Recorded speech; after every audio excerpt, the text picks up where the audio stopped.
वही लोग जो जातिवादी हिंसा की बात कर रहे हैं, जातिवादी गालियां दे रहे हैं, वही लोग लिख रहे हैं कि कोई जातिवाद हिंदुस्तान में है ही नहीं है, जबरदस्ती की बात है। और फिर कह रहे हैं हम ब्राह्मण हैं, हम सबसे श्रेष्ठ। ये कभी धर्म के नाम पे नफरत फैला रहे हैं, कभी भाषा के नाम पे नफरत फैला रहे हैं, कभी राज्य के नाम पे नफरत फैला रहे हैं, कभी रंग के नाम पे नफरत फैला रहे हैं और कभी जाति के नाम पे नफरत फैला रहे हैं। उन लोगों उनका तो काम है, उनके तो बीवी बच्चे मर जाएंगे अगर वो नफरती रोज ट्वीट और पोस्ट नहीं डालेंगे। उनका तो रोजी रोटी है नफरत फैलाना।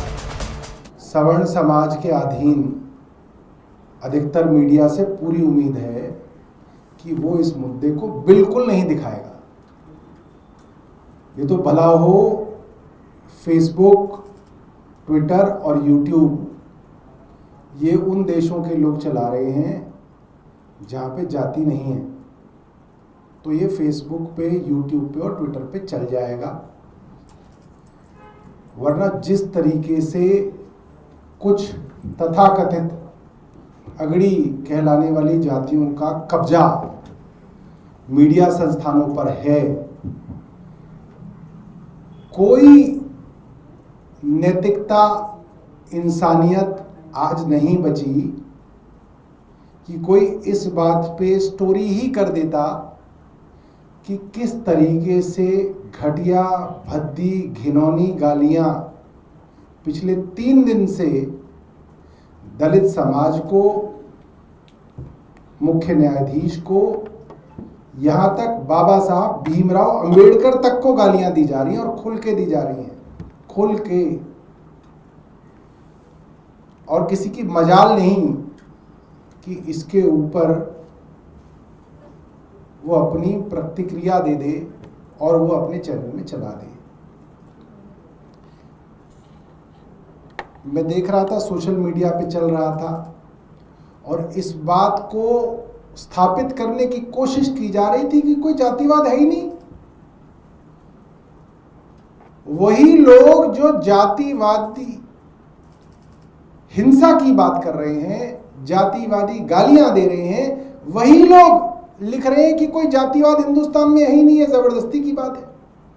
और फिर कह रहे हैं हम ब्राह्मण हैं, हम सबसे श्रेष्ठ। ये भी कह रहे हैं और कह रहे हैं कि जातिवाद हिंदुस्तान में है नहीं। तो दोस्तों, जीता जागता उदाहरण जातिवाद का हमारे समाज में एक मुख्य न्यायाधीश को जूता मारा जाना और फिर उसके बारे में सोशल मीडिया पर जहर फैलना, ये तो एक था। और दूसरा, हरियाणा के दलित आईपीएस अधिकारी का वर्षों तक इतना शोषण होना, इतना उनको उनकी जाति को लेके प्रताड़ित करना कि वो आदमी अपने आप को गोली मार के अपनी आत्महत्या कर लेता है। कई जगह लिखा जा रहा था कि तो झूठी कंप्लेंट करते हैं साहब, ये तो SC/ST एक्ट का झूठा फायदा उठाया जा रहा है। मुझे लगता है कि कोई झूठी कंप्लेंट तो कर सकता है, ऐसे उदाहरण हो सकते हैं, मगर कोई झूठी कंप्लेंट करते करते इतना परेशान हो जाए कि वो खुद को ही गोली मार दे, ये संभव नहीं है।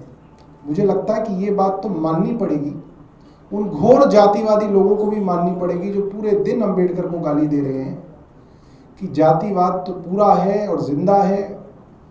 और वो लोग जो दिन रात नफरत फैला रहे हैं, दिन रात कभी धर्म के नाम पे नफरत फैला रहे हैं, कभी भाषा के नाम पे नफरत फैला रहे हैं, कभी राज्य के नाम पे नफरत फैला रहे हैं, कभी रंग के नाम पे नफरत फैला रहे हैं और कभी जाति के नाम पे नफरत फैला रहे हैं। उन लोगों को ये सोचना पड़ेगा, इस नफरत को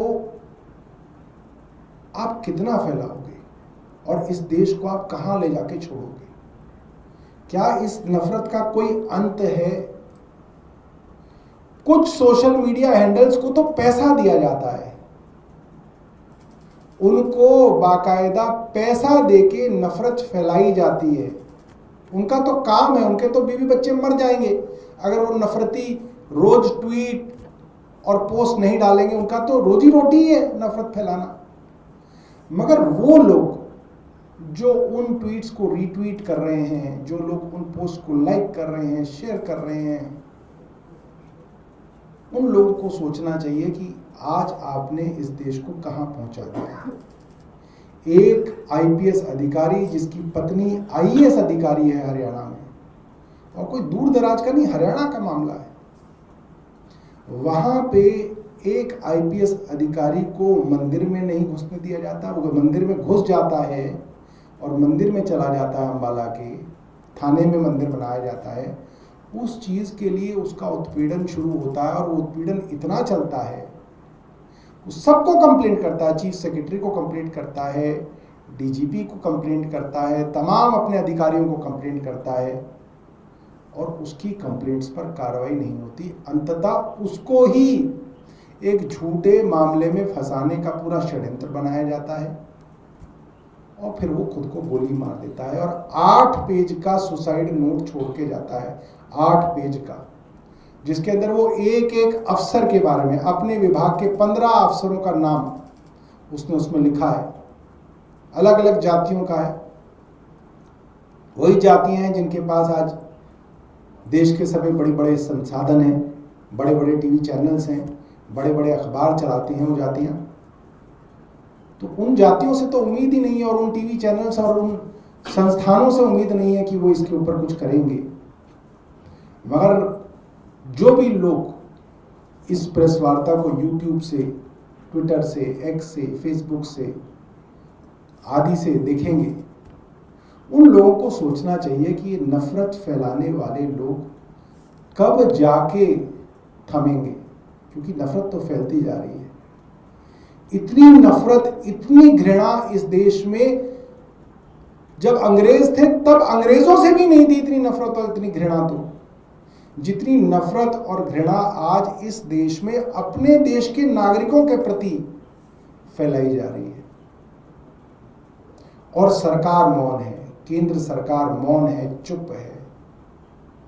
और मैं हैरान हूं, कोई हाई कोर्ट इसके ऊपर स्वायत्त संस्थान वो जो संज्ञान नहीं ले पा रहा। छोटी छोटी चीज़ों के लिए सू मोटो हाई कोर्ट जो है मामलों को उठा लेता है। कुत्ता काटने तक का मामला मुख्य न्यायाधीश या न्यायाधीश सुप्रीम कोर्ट के थे जिन्होंने स्वायत्त संज्ञान ले लिया था, अखबार में छपी खबर का। मगर शायद देश के दलित अब कुत्तों से भी गए गुजरे, ऐसा लग रहा है कि इस देश में कुत्तों तक की सुनवाई हो रही है। सुप्रीम कोर्ट के न्यायाधीश कुत्तों के मामले में संज्ञान ले पा रहे हैं। कुत्तों के लिए उनके दिल में जो है आज दर्द है, सहानुभूति है कि हाय इनके लिए क्या किया जाए, मगर देश के दलितों के लिए नहीं है। किसी को सुनाई नहीं दे रहा, किसी को दिखाई नहीं दे रहा। और फिर यही लोग जब पार्टियों में जाएंगे तो कहते हैं कहाँ है जातिवाद, कहीं जातिवाद नहीं है, वी आर ऑल इक्वल। बहुत बुरे हालात हैं दोस्तों इस देश के, और 11 साल के भारतीय जनता पार्टी के शासन ने इस देश को जहां पहुंचाया है, मुझे नहीं लगता इसकी भरपाई दशकों तक हो पाएगी। बहुत बहुत धन्यवाद। सीजीआई पर जिसने जूता फेंकने का काम किया वो तो दावा कर रहा है खुद दलित है, तो ये किसने कहा कि दलित जूता नहीं मार सकता?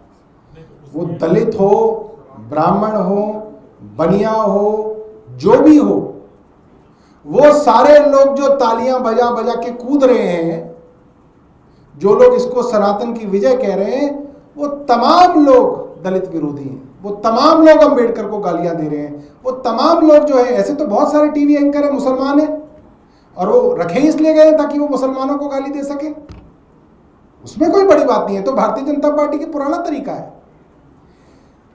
कुछ लोगों को रखा ही इसलिए गया है कि तुम मुस्लिम हो, चलो तुमसे मुस्लिमों की गाली दिलवाएंगे, तुम मुस्लिम हो तुमसे करवाएंगे, तो बड़ा अच्छा है। वो तो हमेशा होता है, इससे कोई फर्क नहीं पड़ता। उस जूते के पीछे जो मानसिकता है वो एक जहरीली सवर्ण मानसिकता है, इससे कोई इनकार नहीं कर सकता। सर जी, दिल्ली में प्रदूषण एक बड़ी समस्या है, खासकर सर्दियों के मौसम में, और आपकी सरकार रहती है तो आप इस वक्त बैन भी लगा देते थे पटाखे जलाने में और कोर्ट की तरफ से था, लेकिन दिल्ली सरकार कह रही है पटाखे जो है चलाने की इजाजत दी जानी चाहिए, सुप्रीम कोर्ट में सुनवाई हुई है, तो उसको आप कैसे देखते हैं? इजाजत देनी देखिए ऐसा है, चाहे यमुना पे छठ मनाने की बात हो, चाहे दिवाली के दौरान पटाखे बनाने की या पटाखे चलाने की बात हो, ये सीधे सीधे आदेश न्यायालय से आते थे। न्यायालय उस समय ये कहते थे कि भाई यमुना पे छठ नहीं होनी चाहिए, तो हम कहते थे मिलॉर्ड नहीं करेंगे। न्यायालय उस समय कहते थे कि भाई दिवाली पे पटाखे नहीं जलने चाहिए, हम कहते थे मिलॉर्ड नहीं जलाएंगे। अब अगर न्यायालय कहेगा कि भाई नहीं, अब यमुना पे चाहे कितनी ही मैली हो छठ मननी चाहिए, हम कहेंगे मिलॉर्ड बन जानी चाहिए।